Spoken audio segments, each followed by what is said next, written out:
feel awkward and stupid when I talk is I like to get to know all of you, but there's not enough time, so you wouldn't mind just saying your names all at the same time.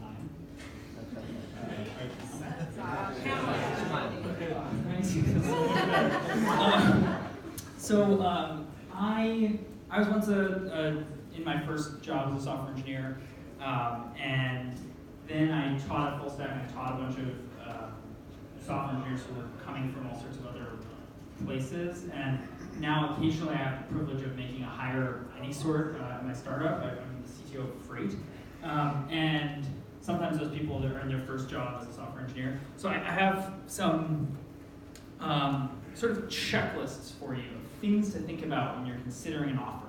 And I sort of tried to make this opinionless. I didn't do such a good job. I have some of my opinions leaked in, but mostly it's just you don't want to accept a job offer without thinking about some of these things. So there's sort of 4 categories that I came up with when I was thinking about this. The culture of the company, just sort of facts about the company, their engineering practices, and specifics about your offer. And then there's a bunch of subpoints in all of these. And I made this little Excel model to give you a score if you happen to be in the very lucky position of having 2 offers that you want to actually compare. The Excel model is very basic, it just basically multiplies a bunch of things together. So there's no order to this. In fact, one of the things in the Excel model is how much you think each of the factors is important to you. So there's the order is really just random. But firstly, under culture is your manager. Do you know who will be managing you? Are they new to being a manager? So do you sort of look up to them from a technical perspective, or are they more of a sort of in a product role? And then just the human sense of are they someone that you feel you will mesh well with? Then there's sort of mentorship from your manager, but also the rest of your team. The big thing that I think about is, are there any explicit structures of mentorship, or is it all informal? Are there people at the company who were in their first job and are now gone further, who are sort of models of what growth of that company looks like you can look to? And then, does the company do pair programming? Pair programming can be really nice. It's not the only way to do things by any stretch of the imagination, but knowing at my first job, I would assume there would have been much more programming, but I was kind of surprised when pretty much everyone worked in isolation. And I could ask people for help, but that was moving away from the norm. It wasn't sort of what people did all the time. And I sort of wish I'd asked that before joining. And there's a bunch of general culture stuff. So the way I sort of think about it, and I'm sure there's a lot of different perspectives on this, but does a company make it viable to be a real human being there?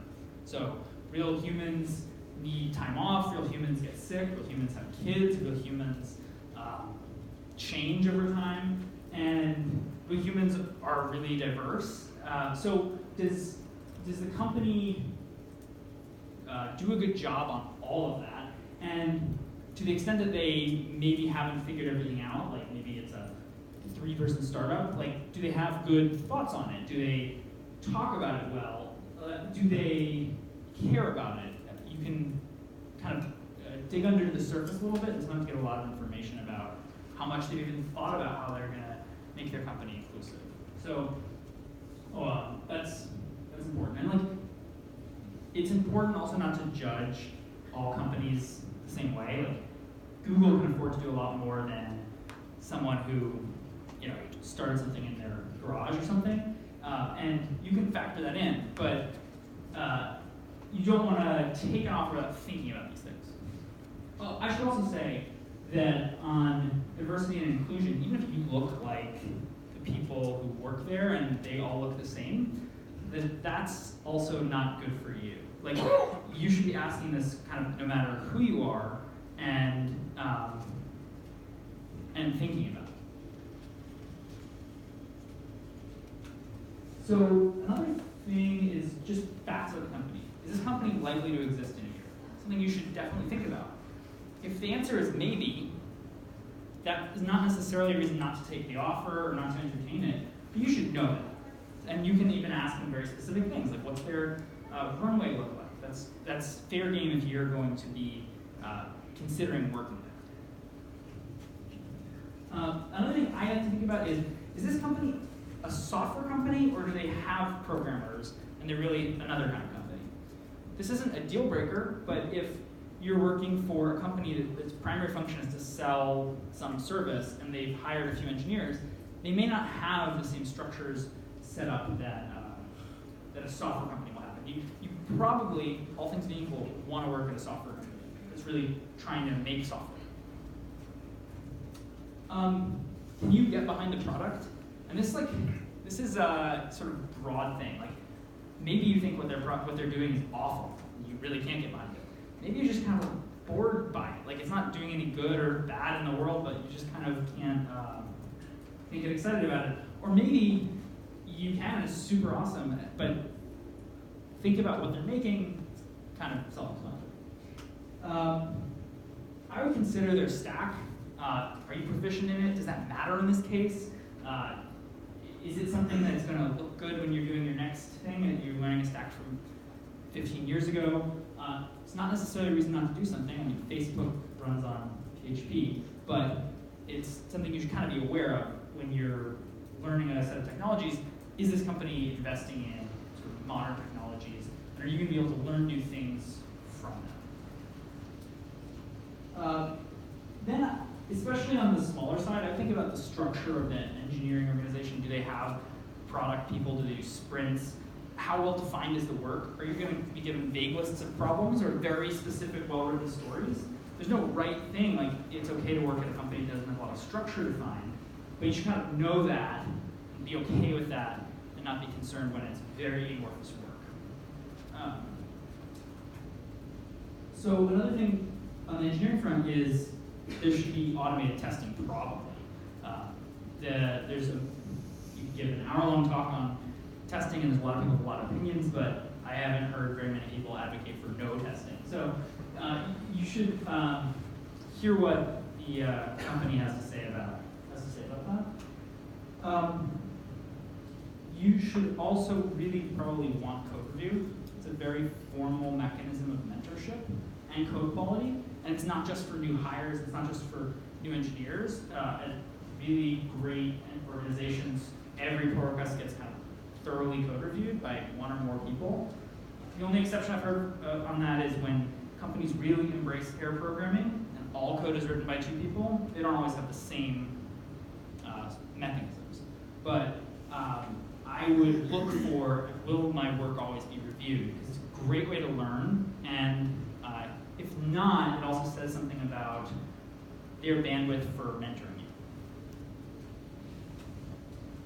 There's so much I could say about like compensation and like stuff about when you have an offer. I think that a lot of the times we're in a position where we just need to get to an offer, and it's okay to take an offer just because you have an offer and you're trying to break into a new industry and you have an offer.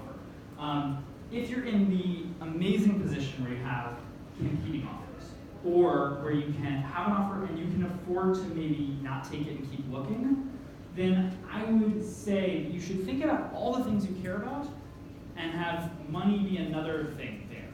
Like, if there are two offers you have, one is for a company that has fantastic culture, fantastic engineering practices, and you get a pretty good offer from them. You get a much higher offer from a company that is, I don't know, like a bank and is trying to hire software engineers at all costs.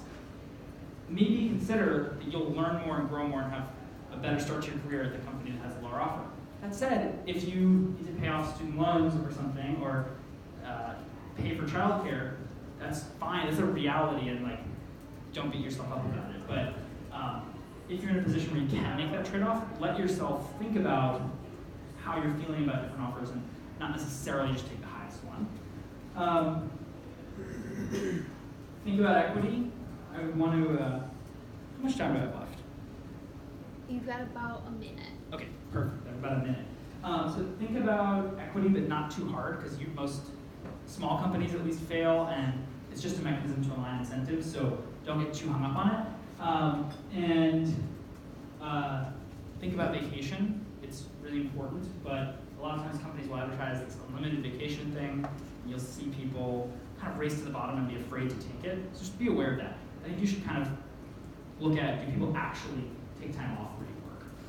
So super quick, there's a website, keyvalues.com, which is it's basically like a website that has a bunch of companies that are hiring that have practices you might care about. You can select what's important to you. I made this model, and I can see if I can send these slides out, and you can get a link to this. But this model has all the things that all the categories, and you can weight between 0 and 1 how much you care about each of these things, put in offers, and get a comparative score. So I'll send this out to you, and maybe you'll find it useful. But even if you don't, if you want to talk to me about any of this stuff, I'm always happy to bounce ideas off you, and yeah, don't hesitate to reach out.